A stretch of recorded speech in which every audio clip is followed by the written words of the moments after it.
Hello my friends and welcome back to the rabbit hole. We are doing another video in my 2019 Best of Skincare series today.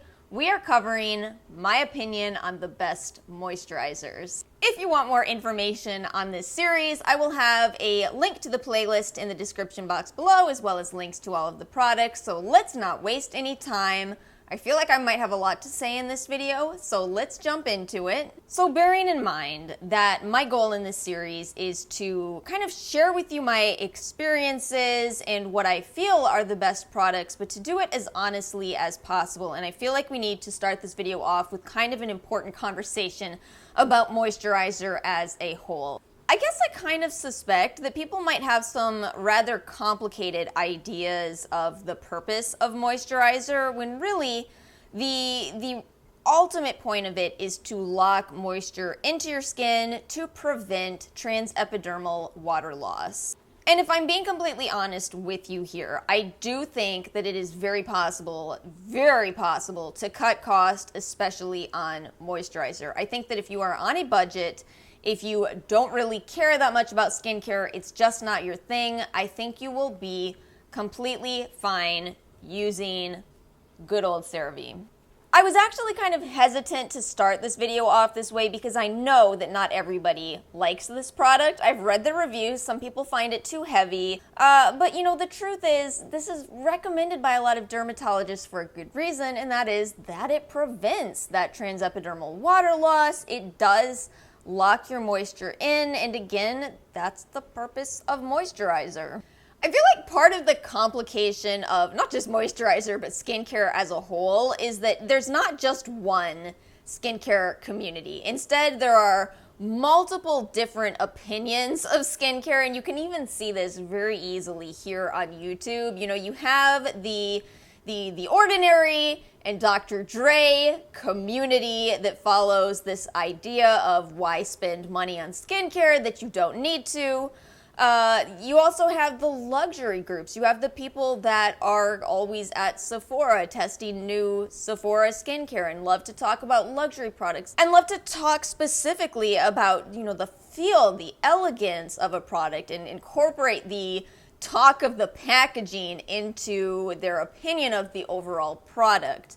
I think it's rather obvious which category CeraVe would fall into. You know, it's a no-frills moisturizer, but it works. And you're not gonna get cheaper than this. You're really not. It's 16 ounces for $15-ish. Shop around, you can get it for even less, when the standard size of a moisturizer at Sephora is 1.6, 1.7 ounces. So this is what to buy if, you know, cosmetic elegance isn't even in your vocabulary. If you just don't care, you just want good skincare, you don't really wear a lot of makeup, so it's irrelevant to you how it performs under makeup, this is a solid, basic, dirt cheap, no-nonsense moisturizer.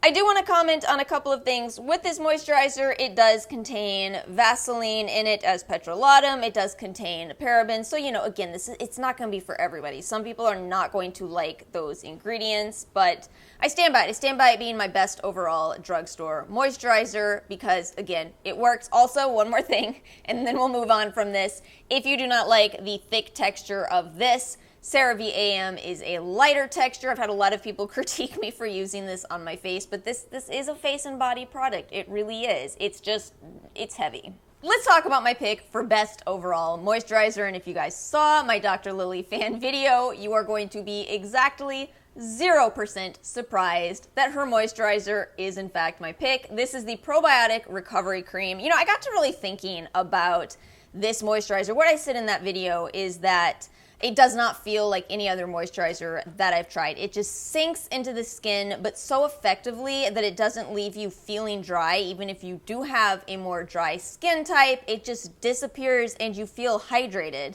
I got to thinking about this again after reviewing the Kate Somerville 2-in-1 Serum and Moisturizer. I did not particularly love that product. It was like a primer, I believe is what I called it. But I got to thinking about that idea, and I was like, that's kind of what this product is, at least to me, because it is jam-packed with ingredients that are beneficial to your skin. It does sink into your skin. So, you know, in contrast to what I was just talking about With CeraVe being this very basic moisturizer, this is kind of the opposite. It is a very intense moisturizer where you will see results. I feel like what stands out to me so much about Dr. Lily Fan's brand is that this is not a brand of just a doctor who was like, maybe I should make a skincare line. She has so much experience in formulating skincare products. I'm not really sure how much of that she wants me to share, but it's extremely extensive. She's done it for years, and her brand is really the culmination of those years of experience, and using these products just really shows that. So again, let me summarize what this product is. It is probiotics, it is hyaluronic acid, it is retinol, it is silicone-free, it is good for all skin types. So again, bringing up something that I said in that video, she could absolutely charge more for these products if she wants to. They are formulated extremely well. It is a small brand. She does not have mass production on her side, but she still chooses not to. She keeps the products fairly priced.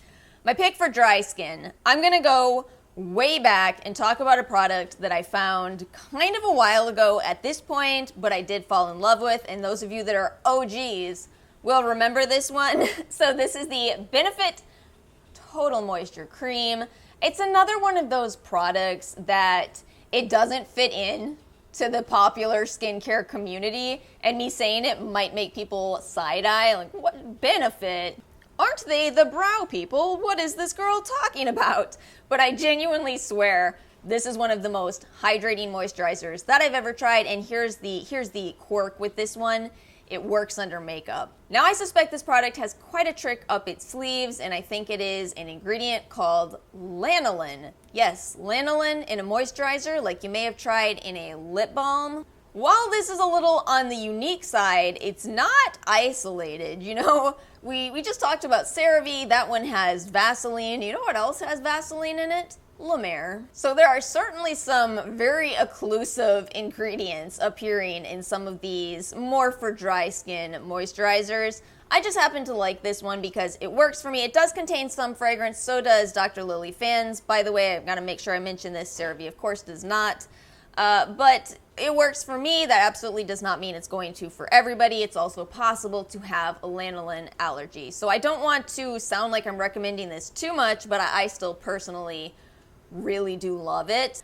And then for oily skin, I almost left this one out because I feel, again, I feel like I am less qualified to speak here, but I have a new product that I want to share, and I think that it will work for oily skin. This is from Good Molecules. This is the silicone-free priming moisturizer. I gotta give Good Molecules some credit for just a moment here. Over the summer, Good Molecules sent me a PR box, and when I reviewed it, it was a 50-50 split in terms of me liking and not liking the products. Now, obviously, I really liked some of them, but one of them actually was kind of a disaster on my skin. So I had in my head, I kind of figured they're probably not going to send me any more PR. This has happened a lot, to be honest with you. And the thing is, you can't really care. You got to just give your honest opinion, and if brands take you off their PR lists, so what? So I was very surprised when I got more PR from them. They sent me their rosehip oil, and it's absolutely it's a product that needed to exist because it is an ethically sourced rosehip oil for $10. Mind-blowing. Yes, we need that.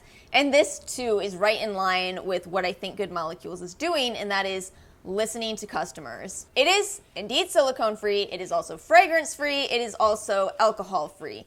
It ticks all the boxes of being a basic moisturizer without any additional nonsense. Now, again, it's not giving you necessarily additional benefits, and if you have dry skin, I don't think it's hydrating enough on its own. But yes, it is a well-made, good product. And that's still not my favorite part of it. My favorite part is that their advertising for this whole campaign has been, there's nothing inherently wrong with silicone, but many of you have told us that you don't want it in your skincare. So we listened. Here it is. I love that they didn't take some kind of greenwashing. Oh no, silicone is bad, so here's a product. No, instead they just admitted it. It's the same thing that I've been trying to convey. There's not really any reason not to use silicones, but I agree. I see better results without them as well. And just so you guys know, this is probably the closest to that Dr. Lily Fan product in terms of texture. It really does disappear into the skin, although of course it doesn't have the long list of ingredients of Dr. Lily Fan. So it's kind of just this trade-off if you're comparing those two directly. Do you want all the additional benefits for a little bit more money, or do you just want something basic? Maybe you have all your serums taken care of. This would be my recommendation. And finally, my pick for sensitive skin is going to go to Dr. Babor, that Calming RX cream that I've talked a lot about lately. Now, in fairness, I do have a lot of picks here that I think would work for sensitive skin. Again, CERAVE, again, good molecules. But this is next level in terms of what it does on irritated skin. This is what I've used every time my skin is a mess. But it does have a giant con, and I want to be honest about it, and that is the smell. We should probably have a conversation about the difference between products that do not contain the word fragrance and products that do not contain any scent-containing ingredients rather. So this one certainly does not contain any of those flower waters or flower extracts. There is nothing in here to mask the skincare smell. And have you smelled C. Firma? Skincare, especially active ingredients, they don't smell good. Now, I will tell you, the truth of me using this is that the first time I ever put it on my skin, I smelled it for hours. The whole day I smelled this product, I was like, this stinks. I don't know if I can keep using it. But when I saw the results, even of 1 day's use, I decided to stick with it. And I'm at the point now where I apply it, I smell it, and I think in my head, oh, it's gonna be a good skin day. I'm not kidding with that. The association is there. Do you have any of those strange smells that you like? What's the one that you like? I like fire. I like the smell of fire. Ara likes the smell of burning electronics. So anyway, it stinks, but it is incredible on sensitive or irritated skin. I'm telling you guys, I've had irritated skin enough in my life now. Snail, this product, I'm so glad that I found products that actually calm that situation. Let's talk a little bit about night creams next, and I want to start this kind of the same way that I started the CeraVe discussion and say, you may not need to buy one of these. Remember, you can always layer an oil. And I do want to say along with this, I don't think there is a right or wrong to the question of where does oil go in relation to moisturizer. Is it before or after? I think it's whatever works for you. So again, if you're not looking to purchase an additional night cream, but you want to have more, hydration overnight, wake up with your skin more refreshed, consider adding an oil over under that moisturizer. My best overall night cream. I have got to be honest with you guys about this. This is a product that I discovered a long time ago, and again, one of the most successful trials that I tried, and honestly, it is the SULWHASOO Overnight Vitalizing Mask. Before you think that the price on this is too high, keep in mind that this is 4 ounces. This product just lasts and lasts and lasts. It is technically luxury, but it's a strange fit in the SULWHASOO line because so many of their products are very, very expensive, and yet this one, for the amount you get, I feel like it's not. Now this one does have a lot of plant extracts. Definitely read the ingredients of this one if you do have any allergies, but this is kind of in line with my Primera discussion not too long ago. I feel like there is something truly special about this product, but I cannot really wrap my head around what it is specifically. Is it the ginseng? Is it the honey? Is it the combination of these extracts? I don't know, but altogether it does really brighten the skin.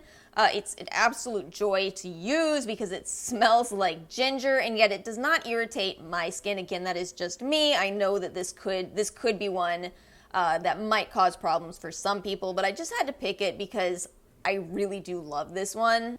Now, I honestly do not have a pick for oily skin here because I just wasn't sure what would be best. If you have oily skin, you might be able to just use your basic moisturizer at night, but I do have a pick for dry skin, and that's gonna go to Glow Recipe. This avocado retinol sleeping mask has just been such a joy to use. Glow Recipe's whole claim is that they have really mastered textures and experiences, and you know, like I was saying in the beginning of this video, that appeals to a certain amount of people. As far as night routines go, that's where it appeals to me. I love my nighttime skincare routine. Oh my gosh, I may actually get a little bougie with my nighttime skincare routine. I confess it, I'm practical in my AM routine, but my nighttime skincare routine is all this excess pampering, just enjoying my life kind of situation. I'm gonna honestly say that I don't rely on this for my retinol. I actually layer another retinol with it to give you an idea of how gentle I actually think it is.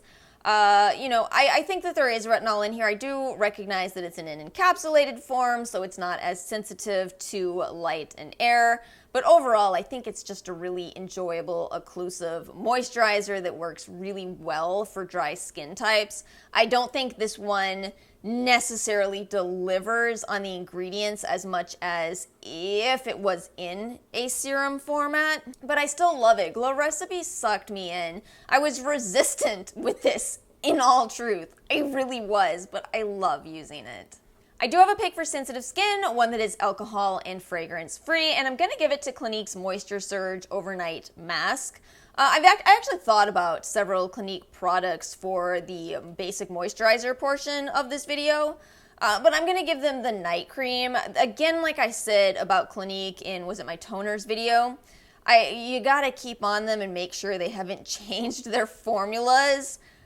As far as I know, they have not changed the formula for this particular product, and I do really like it. I find it to be a good in-between. It's not too heavy, it's not too light. A tube of this will last you a long time, as it is a 3.4 ounce size. So yeah, I think it's a very good basic night cream. So that is all I have for today's video. Thank you guys so much for watching. Make sure to like and subscribe, and I'll see you all next time.